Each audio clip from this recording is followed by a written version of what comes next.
Bismillahirrohmanirrohim. Assalamualaikum warahmatullahi wabarakatuh. Kami dari mahasiswa Universitas Nasional, Fakultas Ekonomi dan Bisnis, Prodi Manajemen, Angkatan tahun 2022.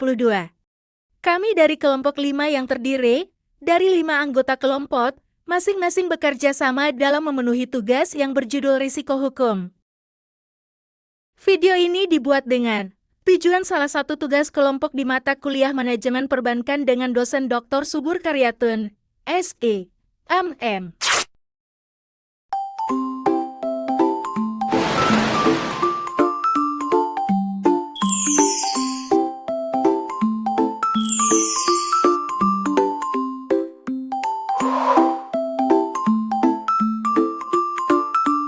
Pengertian risiko hukum. Risiko hukum ialah risiko yang timbul akibat gugatan atau kelemahan aspek yuridis.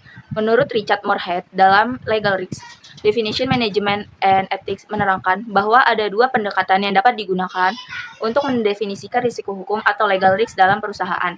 Yang pertama, dalam arti luas, dapat digunakan pendekatan bahwa setiap tindakan perusahaan terkait aktivitas bisnis dianggap sebagai bagian dari konsekuensi hukum. Yang kedua, dalam arti sempit, resiko hukum berasal dari lemahnya produk hukum atau ketidakpastian hukum terhadap konsekuensi bisnis. Jenis resiko hukum ada 6. Yang pertama, resiko kontrak. Resiko ini terjadi ketika pihak dalam kontrak tidak memenuhi kewajibannya, yang dapat menyebabkan kerugian hukum atau finansial bagi pihak lain.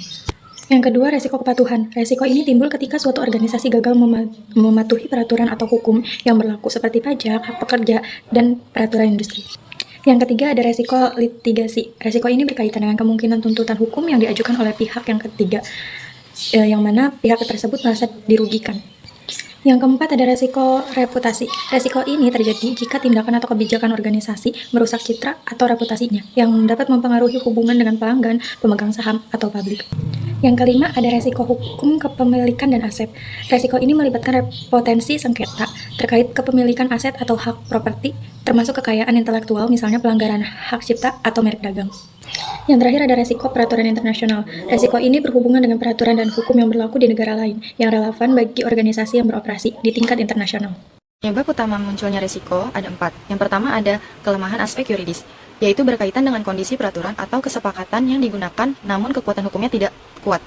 Hal ini bisa terjadi jika kontrak yang dibuat tidak sejalan dengan hukum yang berlaku.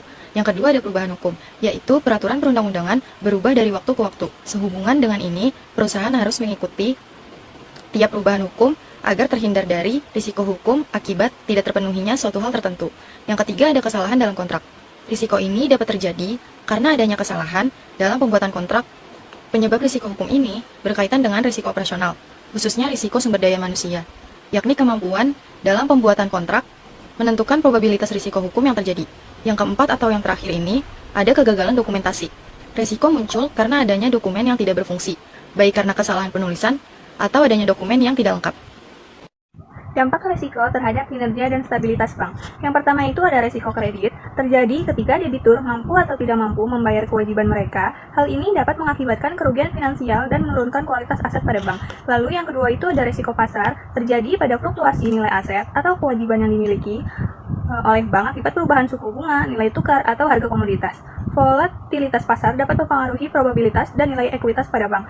Ketiga, ada resiko operasional. Hal ini melibatkan kerugian yang diakibatkan oleh sistem kegagalan internal atau kejadian eksternal. Resiko ini dapat menurunkan efisiensi dan citra bank di mata publik. Lalu yang terakhir, ada resiko likuiditas. Jika bank tidak dapat melakukan kewajibannya dalam jangka pendeknya, hal ini dapat mengancam stabilitas keuangan pada bank secara menyeluruh dan menyebabkan kepercayaan nasabah menurun. Contoh studi kasus, itu pada tahun 2020, Bank Negara Indonesia atau BNI mengalami kerugian yang signifikan akibat risiko operasional yang disebabkan oleh adanya fraud atau penipuan dalam proses penyaluran kredit. Kasus ini menunjukkan pentingnya kontrol internal dan pemantauan yang efektif dalam pengelolaan risiko operasional. Strategi dari manajemen risiko. Yang pertama ada identifikasi risiko, yaitu menganalisis semua jenis risiko dalam aktivitas bank untuk menentukan cakupan dan skala pengukuran. Yang kedua, pengukuran risiko. Mengukur exposure risiko secara berkala untuk menginformasikan pengendalian risiko. Yang ketiga ada pemantauan risiko, yaitu melacak dan mengevaluasi efektivitas respons terhadap risiko. Yang keempat, pelaporan risiko. Menyusun laporan berkala untuk memantau exposure dan efektivitas tindakan mitigasi. Berikut adalah saran terkait munculnya penyebab risiko.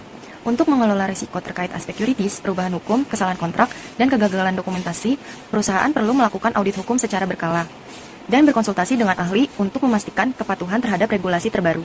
Selain itu, pemantauan proaktif terhadap perubahan hukum serta penyesuaian cepat diperlukan agar perusahaan selalu siap menghadapi perubahan regulasi. Dalam penyusunan kontrak, perlu dilakukan peninjauan mendalam dan penggunaan bahasa yang konsisten untuk menghindari kesalahan.